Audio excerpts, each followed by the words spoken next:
పూర్వకాలంలో ద్రవిడ దేశంలో ఒక రాజ్యం ఉండేది. ఆ రాజ్యంలో ఒక శివాలయంలో ఒక అర్చకుడు పరమశివుణ్ణి నమ్ముకుని అర్చకత్వం చేశాడు. అర్చకత్వం అంటే మామూలుగా చేసింది కాదు, ఆయన ఉన్నాడు అని నమ్మి అర్చకత్వం చేశాడు. బ్రహ్మాండమైనటువంటి కరువు వచ్చింది. ఆ ఊళ్ళో ఇంకా ఎవరు బతకలేక ఇంకా ఈ ఊరు విడిచిపెట్టి వెళ్ళిపోతున్నామని చెప్పి వెళ్ళిపోయారు. ఆ వెళ్ళిపోయేటప్పుడు ఒక గమ్మత్తు ఉంటుంది. చాలా తేలికైనవి, అమ్ముకుంటే అన్నం దొరికేవి ఉంటాయో పట్టుకెడతారు, బరువు అయినవి వదిలిపెట్టేస్తారు. మళ్ళీ మంచి రోజులు వస్తే మనం వచ్చేటప్పటికి ఉంటాయి. ఇక మంచి రోజులు రాకపోతే ఈ ఊరికి మనకి బాంధవ్యం తీరిపోయిందని వెళ్ళిపోతారు. వాళ్ళు వెళ్ళేటప్పుడు ఆవుల్ని గేదెల్ని తీసుకెళ్లరు. ఎందుకు తీసుకెళ్లరో తెలుసా అండి? తమ కడుపు నిండడానికే మార్గం లేదు, ఇంకా వాటిని ఏం మేపుతారు. కాబట్టి కరువు వచ్చినప్పుడు ఆవుల్ని గేదెల్ని ఇంకా పోషించలేక ముందు నీరు పోయలేరు, కాబట్టి వాటిని వదిలిపెట్టేసి వెళ్ళిపోతారు. అలా వెళ్ళిపోయారు ఆ ఊళ్ళో వాళ్ళందరూ. ఈ శివాలయంలో అర్చకుడు అన్నారు, నువ్వు కూడా వచ్చేసేయి మాతో అన్నాడు. అంటే ఆయన అన్నాడు, నేను వెళ్ళిపోతే శివుడికి అన్నం ఎవరు పెడతారన్నాడు. ఇది భక్తి అంటే. అందరూ వదిలిపెట్టేశారు ఊరు. ఈయన వదిలిపెట్టేయచ్చు, కానీ ఈయన బతకడం కాదు, ఆ గుళ్ళో శివుడు బతకాలి. అందరినీ బతికించేవాడు అందరినీ ఊరి నుంచి పంపించేస్తున్నాడు, వాడికి దయలేనప్పుడు నేను ఎందుకు ఉండాలనాలి. ఆయన అలా అనలేదు, వాడికి నేను అన్నం పెట్టాలన్నాడు. ఇదే భక్తి అండి అని ఉండిపోయాడు. అందరూ వెళ్ళిపోయారు. ఈయన ఊరు మొత్తం మీద ఒక్కడే ఉండడం అంటే మీరు ఆలోచించండి ఎలా ఉంటుందో. ఇప్పుడు పక్కింటికి వెళ్ళి అడుగుదామంటే కూడా ఎవరు లేడు, మాట్లాడడానికి కూడా ఎవడో ఉండడం. ఎవరున్నారు? శివుడే ఉన్నాడు అంతే, నమ్ముకున్నవాడు.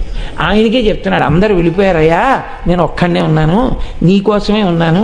నేను వెళ్ళిపోతే నీకు ఇంత ముద్దెట్టేవాడు లేడు, ఇంత ముద్దెడదామని ఉన్నాను. నాకు దొరికితే నీకు సగం పెడతాను, నాకు దొరకడం మానేసింది అనుకో, ఇద్దరం పస్తుందాం అని చెప్పాడు. శివుడి మనసు కదిలిపోయింది ఈ భక్తికి. ఇదండి భక్తి అంటే.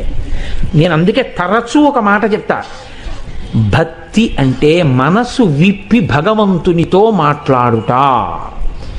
ఓ స్తోత్రాలు చదివేయడమును ఇలా ఇలా ఇలా ఇలా ఇలా యాక్షన్ 500లు భక్తి అనరు. మనసు విప్పి భగవంతుడితో ఉన్నదున్నట్టు నిలబడి నిజాయితీగా ఉండుట, దానికి భక్తి అని పేరు. నిరంతరానుసంధానము ఈశ్వరుడితో.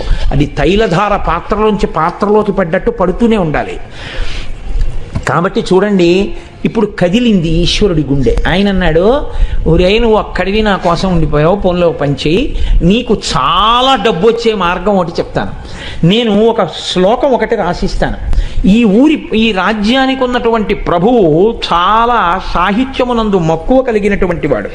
కాబట్టి ఆయన నువ్వు పట్టుకెళ్ళి ఈ శ్లోకం చెప్తే చాలా సంతోషించి నీకు కానుకలు ఇస్తాడు. నువ్వు ఆ కానుకలు తెచ్చుకుని దానితో నువ్వు బతుకు, నాకు నైవేద్యం పెట్టు అన్నాడు. అంటే అలాగే అంగీకరించి ఆ గుడిలో ఉండేటటువంటి అర్చకుడు ప్రభువు దగ్గరికి వెళ్ళాడు. వెళ్ళి పరమశివుడు రాసిచ్చినటువంటి పత్రాన్ని తీసి ఆ పద్యాన్ని చదివాడు. సింధుర రాజగమనాద్ధమ్మిల్ల బంధంబు సహజ సుగంధంబు. అందులో ఉంది, పార్వతీదేవి యొక్క కేశపాశము సహజమైనటువంటి సువాసనతో కూడి ఉంటుంది. సింధుర రాజగమనాథమ్మిల్ల బంధంబు సహజ సుగంధము.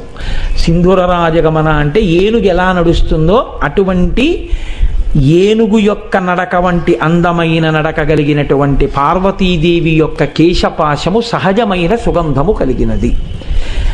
ఆ రాజు యొక్క ఆస్థానంలో ఆస్థానకవి ఒక ఆయన ఉండేవాడు, నత్కీరుడు అని ఆయన పేరు. ఆ నత్కీరుడు అక్కడ కూర్చుని ఉండగా ఈయన వెళ్ళి ఆ పద్యం చదివాడు. చదివితే ప్రభువు సంతోషించబోయాడు. నత్కీరుడు లేచి అన్నాడు, తప్పిది చెప్పరాదు, కవితా సమయంబున నొప్పు కాదు, నీవిప్పగిదిన్ రచయింపవచ్చునే అన విప్రుడు తెల్లబోయి, నాక పరమేశ్వరుండు ఈ వసుధాదిపుపై రచయించి ఇచ్చెగాని ఏ ఒప్పును తప్పునేనరుగా ఉత్తములారయటంచు క్రమరన్. కాళహస్తీశ్వర మహాత్యంలో ధూర్జటి ప్రణీతం ఇది. ఆయన అన్నాడు, అయ్యయ్యో తప్పిది చెప్పరాదు. ఇలా చెప్పచ్చా? తప్పు. ఎలా చెప్తున్నావు? కవితా సమయంబున నొప్పు కాదు. ఒక కవిత్వం చెప్తే దానికి ఒక నియమం ఉంటుంది. ఏది సహజంగా ఉంటుందో అది చెప్పాలి. అసహజమైన విషయం రాడు. వెంట్రుకలకి సువాసన ఉండడం ఏంట్రా? ఎలా రాసుకొచ్చావు? కవితా సమయంబున నొప్పు కాదు, నీవప్పగిదిన్ రచయింపవచ్చునే, నువ్వు ఇలా రచనలు చెయ్యొచ్చా అని అడిగాడు నత్కీరుడు లేచి. పాపం ఆయన శివాలయంలో అర్చకుడు, పాపం కవిత్వం రాదు. నత్కీరుడంతటి వాడు లేచి గద్దించేటప్పటికీ హడిలిపోయాడు. హడిలిపోయి నమస్కారం చేసి కాళ్ళ మీద పడిపోయి అన్నాడు, ఈ ఆ పరమేశ్వరుండు ఈ వసుధాదిపుపై రచించి ఇచ్చే కానీ ఏ ఒప్పును తప్పు నేనురుగా ఓ ఉత్తములారయటంచు క్రమరన్. ఓ ఉత్తములారా, నేనేమీ రచించలేదు, నాకు తెలియదు. అన్నం లేదని ఏడుస్తుంటే ఉంటే నీకు పెడతా, లేకపోతే లేదయ్యా శివయ్యా అన్నాను. అంటే నాకు రాసి ఇచ్చాడు. నేను ఈ రాజు మీద రాశానయ్యా వెళ్ళన్నాడు. డబ్బు ఇస్తాడన్నాడు. వచ్చాను, చదివాను, నేను రాయలేదు. ఈ తప్పు నాకు తెలియదు, నన్ను మన్నించండి, క్షమించండి, నేను వెళ్ళిపోతున్నాను అన్నాడు. పో అన్నాడు. తిరిగి వచ్చేసాడు. ఎక్కడికి వచ్చాడు? వెళ్ళిపోలేదు. అందరూ వదిలిపెట్టేస్తే నమ్ముకుని గుళ్ళో ఉన్నాను, నాకు దొరికితే నీకు పెడతానన్నాను. ఫోన్లే, మర్యాద చేయకపోతే పీడాపోయేది, అవమానం చేయించాడు ఇలాంటి పద్యం రాసిచ్చి అని. ఇక గుడికి వెళ్ళడం మానలేదు, మళ్ళీ ఊరెళ్ళాడు. వెళ్ళి చాలా మనసులో కోపం. అమ్మ దెబ్బలాడుతూ సున్నిపిండితోటి నలుగు పెట్టేటప్పుడు ఉండేటటువంటి ప్రక్రియ మీరు ఎప్పుడైనా చూస్తే చాలా గమ్మత్తుగా ఉంటుంది. పిల్లాడు బిక్క మొహం వేసి ఎక్కడ గిల్లేస్తుందో భయం. వాడు ఇలా చేతులు ఇచ్చి ఇలా ఉంటాడు, అమ్మ వంక చూస్తూ. ఆవిడ మొన్న ఫస్ట్ యూనిట్ టెస్ట్లో 7 మార్కులు, రెండో యూనిట్ టెస్ట్లో 8 మార్కులు. అందులో గట్టిగా ఒత్తచ్చు కదా, ఒత్తేస్తూ చెయ్యి పట్టుకుని పైన కింద ఒత్తేస్తూ నిలబడు అని. మీ నాన్నకి పట్టదు, ఎప్పుడు ఉపన్యాసాలు అని ఇలా అంటుంటే తొడల దగ్గరికి వచ్చేటప్పటికి ఏ పిక్క తిప్పేస్తుందో అని వాడు అలాగే బిక్క చచ్చిపోయి ఉంటాడు. అలా ఈయన చేతిలో పాత్ర పట్టుకుని నమస్సోమాయిచ రుద్రాయిచ నమస్తామ్రాయిచ అరుణాయిచ నమశంగాయిచ పశుపతయేచ, గొప్ప పద్యం రాశావు అని పోస్తుంటే శివుడు బిక్క చచ్చిపోయి అలా ఉండి అభిషేకం చేయించుకుని, నువ్వు పెట్టకపోయినా నేను పెట్టాలిగా, ఇంత తిను. ఓం ప్రాణాయి స్వాహ, ఓం అపానాయి స్వాహ, ఓం యానాయి స్వాహ అంటుంటే ఆయన లేచి అన్నాడు, ఎందుకయ్యా అంత కోపం, ఏమైంది అక్కడ అన్నాడు. ఏమి తెలియని వాళ్ళే అడక్కు, సర్వజ్ఞుడివి, నీకు తెలియంది ఏం లేదు, ఎంత గొప్ప పద్యం రాశావు. మీ ఆవిడ వెంట్రుకలకి సహజ సువాసన. నక్కీరుడు నిలదీశాడు. ఏమిటి కవిత్వం అని అడిగాడు. కవితా సమయంబున నొప్పు కాదు, నువ్విప్పగిజిన్ రచయింపవచ్చునే అని అడిగాడు. సిగ్గుచేటై తిరిగి వచ్చానన్నాడు. అనేటప్పటికీ శివుడు అన్నాడు, వాడేవాడు ఈశాన సర్వ విద్యానాం ఈశ్వర సర్వభూతానాం బ్రహ్మాధిపతిర్బ్రహ్మ శివోమే అస్తు సదాశివోం. సమస్త విద్యలకు అధినాథుణ్ణి నేను ఇంతపాటి లేశమైన కవిత్వం ఇస్తే పలుకుతున్నాడు నత్తీరుడు. నేను రాసినటువంటి కవిత్వంలో తప్పు పట్టగలిగిన మొనగాడా నేనే పెడతానన్నాడు. ఒక బ్రాహ్మణుడి వేషం వేసుకున్నాడు, తలపాగా చుట్టుకున్నాడు, రాజుగారి సభలోకి వెళ్ళాడు. వెళ్ళేటప్పటికి అందరూ అబ్బో చాలా వర్చస్సుతో ఉన్నాడు, లేచి నిలబడ్డాడు. నిలబడేటప్పటికి ఇంకా ఎవరిని ఏమీ అడగలేదు, చాలా కోపంతో ఉన్నాడు. ఈ రాజుని మీదనే కవిత సాహిత్య స్ఫురన్మాధురి చారు ప్రౌఢిమ చెప్పి పంప విని మాత్సర్యంబు పాటించి ఈ నక్కీరుండూరక తప్పు పట్టెనట. ఏది లక్షణమో అలంకారమో పదబంధమో రసమో చక్కని చెప్పుడా తప్పనన్. శివుడు నిలదీశాడు, ఎరా నేను ఈ రాజన్యుని మీదనే కవిత సాహిత్య స్ఫురన్మాధురి చెప్పి పంప అద్భుతమైనటువంటి పద్యం ఒకటి నేను రాసి పంపించాను. ఈ నక్కీరుండు మాత్సర్యంబు పాటించి ఊరక తప్పు పట్టానట. అవతలవాడు పద్యం రాయడం ఏమిటి, నేను మెచ్చుకోవడం ఏమిటని కేవలం అసూయతో నక్కీరుడు తప్పట్టుకున్నాడు పద్యంలో. ఏది పద్యంలో తప్పెక్కడుంది చెప్పమనండి. లక్షణమో, ఏం పద్యంలో లక్షణంలో తప్పుందా? అలంకారమో, అలంకారం తప్ప. పదబంధమో, పదములు బంధం వేయడం తప్పొచ్చిందా? రసమో, రసభంగం అయిందా? చక్కని చెప్పుడా తప్పనం, ఏది తప్పు చెప్పు అన్నాడు. రాజు తెల్లబోయి ఈ కూడా ఎప్పుడు ఎప్పుడు అయిపోయింది, ఇప్పుడు గమాలను ఈయనెవరో వచ్చాడు అని. ఆయన వెళ్ళిపోయాడు కదా అర్చకుడు, ఈయనెవరో వచ్చాడు. ఓహో, కవిత్వం రాసిన వాడు ఈయనేమో. శివుడు అన్నాడే, మరి ఈయనేమిటి ఇలా ఉన్నాడు అనుకున్నాడు. ఈలోగా నక్కీరుడు గభాలను లేచాడు, తన పేరు కదా ఎత్తాడు. అందుకని నక్కీరుడు లేచాడు, అన్నాడు, అగజకునైనం తగు ఇలా మగువులకు తగదు మాను మాత్సర్యమింకన్ గగన ప్రసూనవాదము జగతిన్ ప్రత్యక్షమునకు సరియన తగునే. ఏమిటా నువ్వు మాట్లాడేది? కవిత్వం రాశావా? పద్యం రాసి పంపించావా?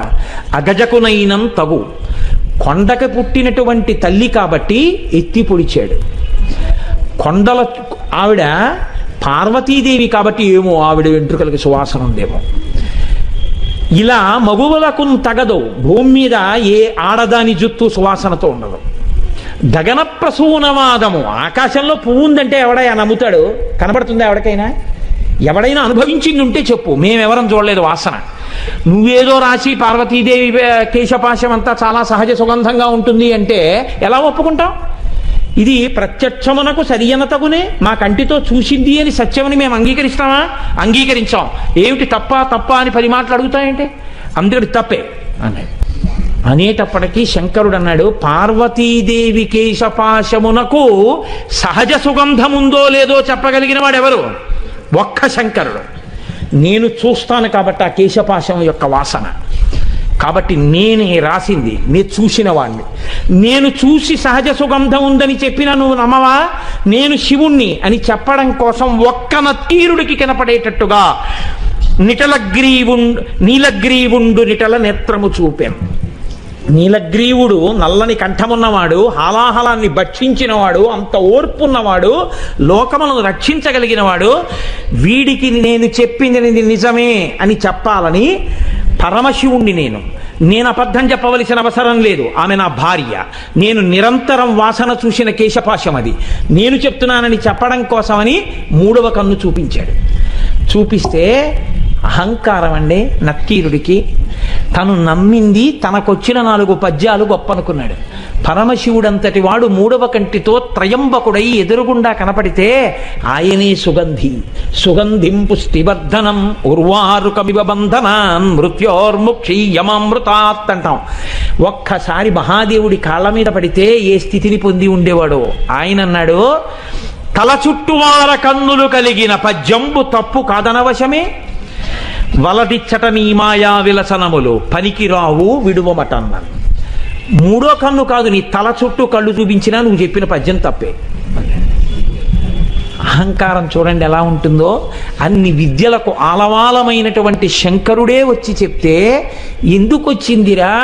మహానుభావుడు చెప్తున్నాడు, ఏమో నా తల్లి కేశపాశమునకు సుగంధం ఉండి ఉండవచ్చు. ఆ అనుభవము, నేను అలా అమ్మ కేశపాశ దర్శనం చేయగలిగిన భాగ్యాన్ని శంకరా నాకు కూడా కృప చెయ్యని పాదాల మీద పడాలి. తన విద్యతో వాదన చేస్తున్నాను అనుకున్నాడు. నీ తల చుట్టూ కళ్ళు చూపించినా నీ పద్యం తప్పే అన్నాడు. వెంటనే శంకరుడు అన్నాడు, నీవు కుష్ఠవ్యాధి చేత భయంకరముగా పీడింపబడదువుగాక. ఉత్తర క్షణంలో ఒళ్ళంతా వివరణమై కుష్ఠవ్యాధి బయలుదేరింది. ఇప్పుడు పరమశివుడి కాళ్ళ మీద పడ్డాడు. అయ్యయ్యో తండ్రి, వచ్చిన 4 ముక్కలకి కన్ను మిన్ను కానక అహంకారంతో ప్రవర్తించాను. ఖచ్చితంగా జగదంబ యొక్క కేశపాశము సుగంధభరితమే అయి ఉంటుంది. నన్ను అనుగ్రహించి నాకు క్షమాభిక్ష పెట్టు అని ఆయన కాళ్ళ మీద పడ్డాడు. శివుడు అన్నాడు, నువ్వు కైలాస పర్వత శిఖర దర్శనం చేస్తే నీ యొక్క పాపం పోయి నీకు మళ్ళీ ఆరోగ్యం కలుగుతుందని అంతర్ధానం అయ్యాడు. ఇప్పుడు ఈ కుష్ఠవ్యాధితో బయలుదేరాడు. ఎంత వర్ణించాడో దుర్జటి. ఎప్పుడైనా అవకాశం ఉంటే కాళహస్తీశ్వర మహాత్మ్యం చెప్తాను, అప్పుడు విందురు గారు. అప్పుడు మహానుభావుడు ఉత్తర భారతానికి నడిచి వెడుతూ కైలాసం కనపడక కుష్ఠవ్యాధి పెరిగి వేళ్ళు కాళ్ళు ఊడిపోతుంటే ఏడుస్తుంటే ఆనాడు సుబ్రహ్మణ్యుడు ప్రత్యక్షం అయ్యాడు ఒక చోట చెట్టు కింద. ఓరి పిచ్చాడా, మా నాన్న హృదయం నీకు ఇప్పటికీ అర్థం కాలేదు. కైలాసం అంటే కుష్ఠవ్యాధితో అక్కడ కడతావా? దక్షిణ కైలాసం కాళహస్తి శిఖరం చూడమన్నాడు రామా నాన్నగారని చెప్పి కాళహస్తి శిఖరం చూపించాడు. వెంటనే కుష్ఠవ్యాధి పోయింది. అప్పుడు అక్కడే ఉన్నటువంటి పాతాళగంగలో సరోవరంలో స్నానం చేసి శంకరుడి మీద ద్రవిడ భాషలో ఆయన బ్రహ్మాండమైనటువంటి కావ్యరచన చేశాడు. కాబట్టి అమ్మవారి యొక్క కేశపాశమునకు సహజమైనటువంటి సుగంధం ఉంటుంది అని చెప్పి పెద్దలైనటువంటి వారు ధ్యానమునందు అనుభవించారు.